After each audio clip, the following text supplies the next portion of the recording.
Alors, dans cette vidéo, je vais faire le commentaire de ces nouveaux écouteurs entrée de gamme de chez Sony et dire ce que j'en pense. Eh ben, on est vraiment gâté sur deux choses. La réduction de bruit, qui est vraiment, je trouve, excellente pour cette gamme de prix, bien sûr. Et le son, qui est vraiment très sympa également. Alors, il y a quelques petits défauts. Et pour moi, le défaut majeur par rapport à mon utilisation, c'est le multipoint, qui n'est pas un vrai multipoint. Voilà. Donc, on va regarder un petit peu tout ça. Au niveau du boîtier, alors, c'est pas compliqué. En fait, on est sur de l'entrée de gamme, donc tout est un peu abaissé par rapport à ce à quoi on pourrait être habitué chez Sony, mais avec des performances générales qui sont excellentes. C'est vraiment ça. Donc, au niveau du boîtier, on a quelque chose qui fait un petit peu plus cheap, avec un petit côté rainuré, tout ça, mais ça reste très propre. Voilà, charge en USB-C, charge rapide, etc. Et les écouteurs, on a perdu la fonction tactile. Alors moi qui adore les boutons réels, du coup ça me convient très très bien. Je préfère largement. Voilà, on va les sortir. Donc le petit boîtier permet d'avoir 15 heures d'autonomie. Si on n'utilise pas la réduction de bruit, on reste sur les mêmes performances que le modèle précédent, le 500, et qui allait jusqu'à 20 heures d'autonomie avec les écouteurs. Alors, il n'y a pas une énorme autonomie par rapport à la concurrence, c'est vraiment pas le plus performant. Par contre, on a 7,5 heures par écouteur. Alors voilà comment ça se présente. Très confortable, rien à redire là-dessus. On a 2 tailles supplémentaires qui sont fournies. Voilà, ça tient très bien, c'est très confortable.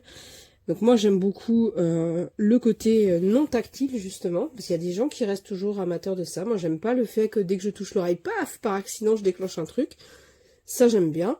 Avec l'oreillette gauche, c'est la droite, non c'est la gauche. Avec l'oreillette gauche, on va venir contrôler le système ambiant où on va entendre les sons qui nous entourent avec 20 réglages possibles différents via l'application. On va mettre en route la réduction de bruit ou simplement annuler. Mais ça, il faudra le pré-régler. C'est pré-réglé d'abord sur 2 modes, simplement ambiant et réduction de bruit. J'ai eu l'occasion de les tester alors que mon fils faisait ses gammes de piano et c'est merveilleux, c'est-à-dire je l'entends pratiquement plus. Donc la réduction de bruit, elle est vraiment bonne sur ces écouteurs. Vraiment rien à redire. On est sur quelque chose de vraiment qualitatif. Alors, au niveau du son lui-même, on a quelque chose qui est propre, très soigné, avec des fonctions qu'on va trouver sur les casques supérieurs et puis d'autres qu'on va pas trouver, notamment des codecs qu'on va pas trouver. Mais on va trouver le système propre à Sony pour améliorer le rendu des détails dans le son. Et franchement, ça rend très bien. On va pouvoir faire des réglages via l'application et on va pouvoir augmenter les basses, adapter plutôt à une écoute de livre audio, etc. Enfin, on peut faire tout un tas de choses, c'est très bien.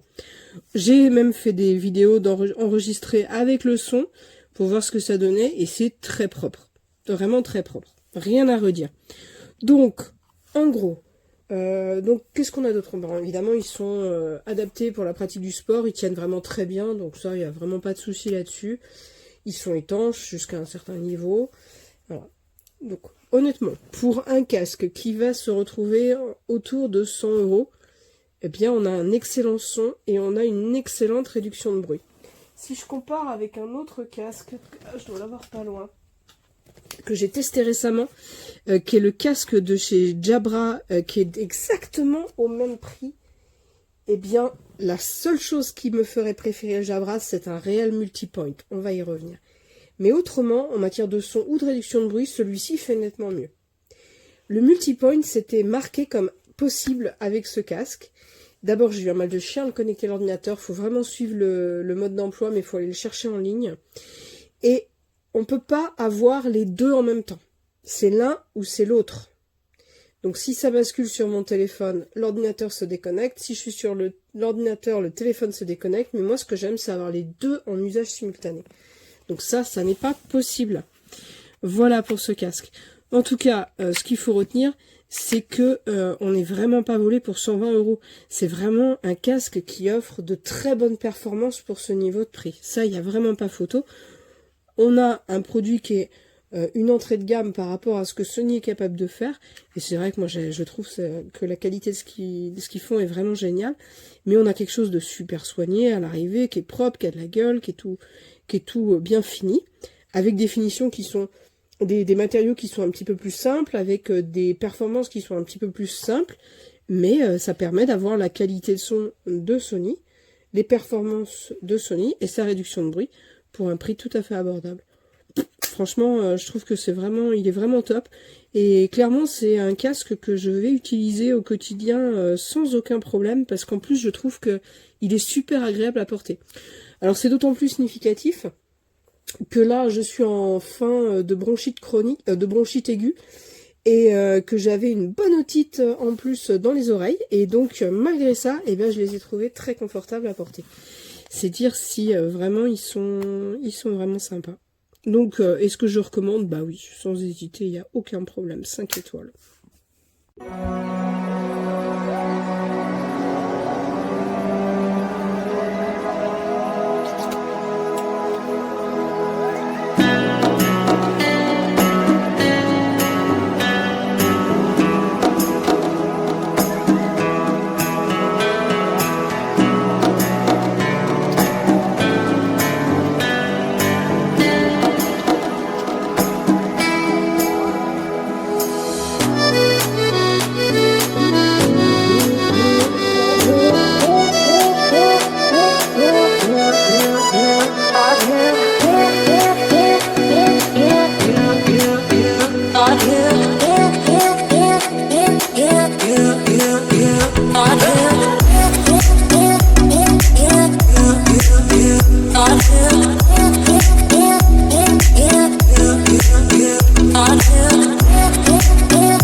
cose che fai, io non le posso dimenticare mai.